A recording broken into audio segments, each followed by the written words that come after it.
গভীর জঙ্গলে ডাকাতের কবলে এক সহপ্রতি ঋত্বিক। কি হলো তারপর? তোমরা যে ইষ্টভীতি করো কি পাও তাতে? কি বললেন শ্রী আচার্যদেব? জানতে হলে ভিডিওটি দেখতে থাকুন।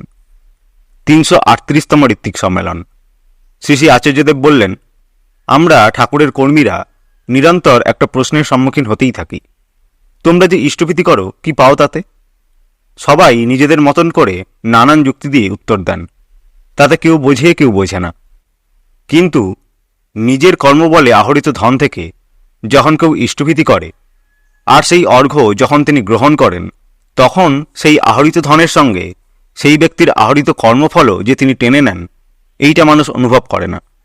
দস্যু রত্নাকরের কর্মফলের কাহিনী আমরা জানি। তার পাপের ভাগ যখন নিতে রাজি হল না কেউ, শেষে রাম নাম জপে তার মুক্তি হল। তেমনই ছিল এক ডাকাত।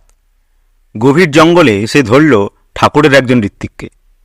ঋত্বিক তাকে দিলেন দীক্ষা। দীক্ষার সময় পাওয়া ঠাকুরের ছবিখানা জঙ্গলের কোনো এক গাছের কোটরে রেখে আগের মতোই দুষ্কৃবৃত্তি করতে লাগলো সেই ডাকাত। একদিন আবার কোনো এক ঠাকুরের মানুষকে ধরল সে। ডাকাতকে সেই মানুষটি বলল, তুমি ঠাকুরকে এরকম করে গাছের কুঠুরিতে রেখেছ, তার জন্য একটা ঘর বানাতে পারছো না? ডাকাত বলল, ঘর হবে, জমি কোথায়? মানুষটি বলল, সে জমির ব্যবস্থা করে দেবে, কিন্তু শর্ত একটাই, ডাকাতির পয়সায় হবে না এই ঠাকুর ঘর। দুয়ারে দুয়ারে হাত পেতে ভিক্ষা চেয়ে সংগ্রহ করতে হবে এই অর্ঘ্য। অতঃপর ভিক্ষায় চলল সেই ডাকাত। সে ভুলে গেল ডাকাতি। সমস্ত সত্তাটা তার পরিবর্তিত হয়ে গেল একটু একটু করে। তাকে রত্নাকরের মতো নাম জপ পড়তে হলো না। ঠাকুরই তাকে বিভোর করে দিলেন। এখানে এসেছিল এক মাতাল। মদের নেশায় স্ত্রী পুত্র পরিবার উপার্জন সব গেছে তার। পাঠিয়ে দিলাম তাকে তারই স্থানে। সেখানে ঠাকুরের এক ঋত্বিক চেপে ধরলেন তাকে। চল বেটা, দীক্ষাপত্রের কাজে চল। চলল সে। ক্রমে সেই মাতালেরও পরিবর্তন হলো। নতুন চাকরি পেল, ফিরে পেল পরিবার, ফিরে এলো জীবনের গতি। এ তো তোমারই দান। আমি যে রূপেই দেখি না কেন, সে তো তোমারই হাত। কত লোকে বলে, আমি তো গরিব, ইষ্টভীতি করব কি করে?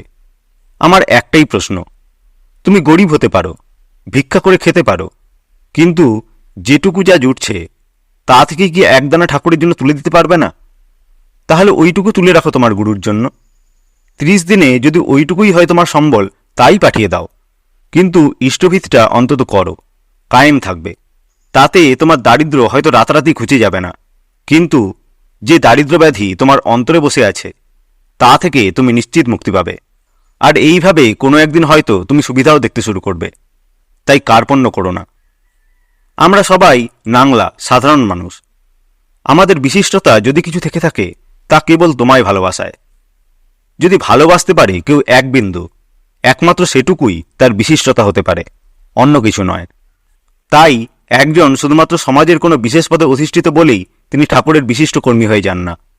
ঠাকুর বলেছেন, কথায় আছে বীরভুগ্যা বসুন্ধরা। তা ঠিক।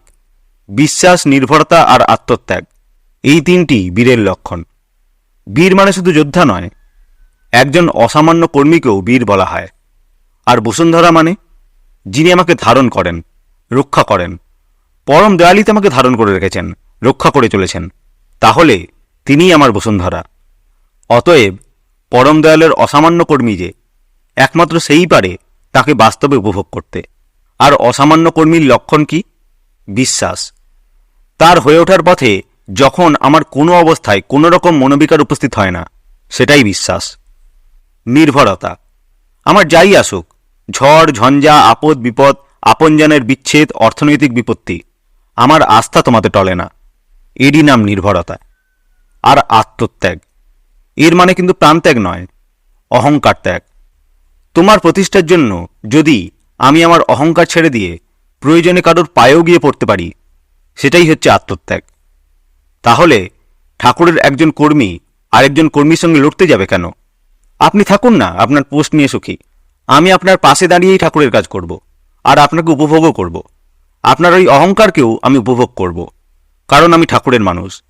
এই রকম বীর, এই রকম অসামান্য কর্মীরাই পারেন ঠাকুরকে উপভোগ করতে। শ্রী আচার্যদেব বলে চললেন। ছেলেবেলায় পড়া সেই ছোট্ট গল্পটা আমার মনে পড়ছে। আজন্ম ভেড়ার পালের মধ্যে বড় হওয়া সেই সিংহ শিশুর গল্প, যে ভেড়ার পালের সঙ্গেই ঘুরে বেড়ায়, তাদেরই মতো ঘাস খায়, আর ম্যাঁ করে রাখে। একদিন এক আসল সিংহ এসে সেই ভেড়ার দলকে করল তারা। দেখল ভেড়ারা দৌড়াচ্ছে ভয়, আর তাদেরই সঙ্গে দৌড়াচ্ছে একটা সিংহের বাচ্চা। ভারী আশ্চর্য হয়ে সেই আসল সিংহ তখন ভেড়াদের ছেড়ে সেই বাচ্চাটাকে গিয়ে ধরল, টেনে নিয়ে গেল তাকে নদীর কিনারে। জলের প্রতিবিম্ব দেখিয়ে চেনালো তাকে তার আসল পরিচয়, দিল সাহস। তখন সেই সিংহ শিশু ভেড়ার ডাক ভুলে গর্জে উঠল তার সিংহ নিনাদে। আমরা মুখে বলি আমি তোমারই সন্তান, অথচ থাকি দুপে মানুষের বাচ্চাদের মতোই। আর কতদিন এরকম থাকা? আমার গতকাল কি গেছে, আমার অতীত কি ছিল জানার দরকার নেই আমার।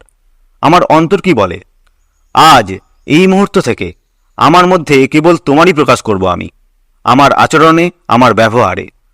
ভাবনাগুলো হতে পারে মলিন, হতে পারে কত শত বিরূপ ছবি এঁকে রেখেছে ছোটবেলা থেকে। মারো লাথি সেসবের পিছনে। আমি এখন থেকে তোমার মনের মতো ছবি চিন্তা করতে শিখি। দেখব গল্পগুলো তখন পাল্টাতে শুরু করেছে। এটাই তো ঠাকুরত্ব জাগা। আর ঠাকুর যদি না জাগলেন কারোর মধ্যে, তাহলে তো সারাটা জীবন একটা মেকি ঘটনা মাত্র সাক্ষী হয়ে রয়ে গেল সে। আর এই মেকিত্বই চারিয়ে বেড়ালো সকলের মধ্যে। তার চেয়ে বরং আমরা অকপট তোমার কিনা এই প্রশ্নটাই থাক, দেখাই যাক না, চেষ্টা করে দেখিই না কি হয়।